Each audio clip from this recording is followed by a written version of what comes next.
My next guest was just 8 years old when she survived a vicious and prolonged attack by the man who would later be known as the dating game killer. In 1978, millions of Americans tuned in to watch the popular game show, The Dating Game. But behind the charming smile of Bachelor #1 was a horrifying secret, one that would shock the nation. What no one knew was that the man on stage, vying for a date with a young woman, had already killed and would continue to kill. This is the chilling, true story of Rodney Alcala, a man whose crimes spanned decades, whose victims deserve to be remembered, and whose brief moment in the television spotlight almost ended in another tragedy. The show that almost turned deadly. On September 13, 1978, Cheryl Bradshaw was the featured contestant on The Dating Game, a light-hearted TV show where one woman picked a mystery date from a group of 3 men hidden behind a wall. Her final choice? Bachelor #1, a handsome man named Rodney Alcala. Cheryl had no idea that she had just chosen a man with a horrifying past, but after a brief conversation backstage, something about him deeply unsettled her. He was acting really creepy, she would later say in an interview. I turned down his offer. I didn't want to see him again.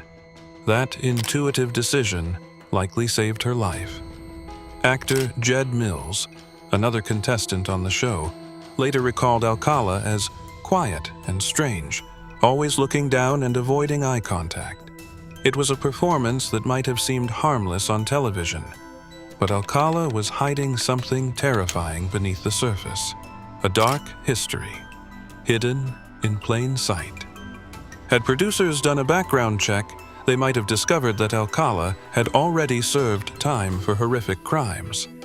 In 1968, he had lured 8-year-old Tali Shapiro into his Hollywood apartment. She survived a brutal beating and rape, thanks only to a passerby who tipped off police. Alcala fled before officers arrived, becoming a fugitive. Using the alias John Berger, he fled to New York and enrolled at NYU's film school, under the tutelage of Roman Polanski. Even as a wanted man, he remained embedded in society, continuing his predatory behavior. In 1971, he was finally recognized from an FBI Most Wanted poster and arrested. However, due to Tali Shapiro's family refusing to let her testify, Alcala was convicted only of assault and served just 3 years. Shockingly, he would go on to reoffend, serving another short stint for assaulting a 13-year-old girl. Despite his disturbing record, Alcala was allowed to move freely, and during a supposed visit to relatives in New York, he's believed to have killed college student Cornelia Crilly, a case that went unsolved for decades. The photographer with deadly intentions. By 1978, Alcala had returned to California, now working as a typesetter for the Los Angeles Times. In his spare time, he posed as a professional photographer, convincing women and girls to let him take their pictures. Many of these photos have since been made public in hopes of identifying unknown victims. 17-year-old Leanne Leadham survived a shoot with him, later recalling how his portfolio included disturbing images, including nude photos of teenage boys. She walked away safely, but others would not be so lucky. The case that broke the silence. On June 20th, 1979, 12-year-old Robin Samsoe vanished on her way to ballet class in Huntington Beach. A man had approached her and her friend at the beach, asking to take their pictures.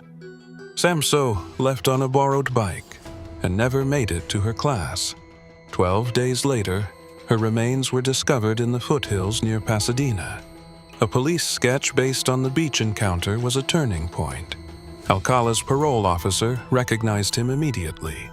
Investigators found Samsoe's earrings in a storage locker belonging to Alcala in Seattle. With this evidence, police had what they needed. He was arrested and charged with the murder of Robin Samsoe. But this would be only the beginning of a decades-long legal battle, a legal nightmare. Alcala was first convicted in 1980 and sentenced to death. But the California Supreme Court overturned the verdict, arguing the jury had been unfairly influenced by learning of his prior sexual offenses. In 1986, he was tried again. Once more, he received the death penalty. Yet in 2001, a federal appeals court overturned this conviction too, citing procedural issues, including the use of a hypnotized witness. For the families of victims, justice remained frustratingly out of reach. DNA evidence and a final trial. By the time a third trial rolled around in 2010, new technology had transformed the case. DNA swabs collected from Alcala during his incarceration linked him to 4 additional murders from the late 1970s. Jill Barcombe, 18. Georgia Wixted, 27. Charlotte Lamb, 31. Jill Parento, 21. These charges were added to the Robin Samsoe case, consolidating the crimes into one landmark trial. In an unexpected move, Alcala chose to represent himself. In court, he questioned himself in a deep voice, then answered in a normal tone, an unsettling and surreal display. He even played an Arlo Guthrie song during his closing argument. His only defense witness, a psychologist, suggested Alcala suffered from a personality disorder and memory lapses. The jury remained unconvinced. Alcala was found guilty on all 5 murder charges. During sentencing, a powerful and emotional moment unfolded. Tali Shapiro, the young girl who had narrowly survived his first known attack in 1968, testified in person. Justice had finally caught up with him, though it had taken over 3 decades. In 2013, Alcala pled guilty to 2 more murders in New York. Cornelia Crilly, who he had likely killed in 1971, and Ellen Hover, another young woman he lured under the guise of photography. Still, many investigators believe the true number of his victims may stretch into the dozens, or even higher. Rodney Alcala died of natural causes on July 24, 2021, while awaiting execution on California's death row. He was 77 years old. For the families of his victims, there was some comfort in knowing he was gone. Tali Shapiro said, "The planet is a better place without him. He's got his karma."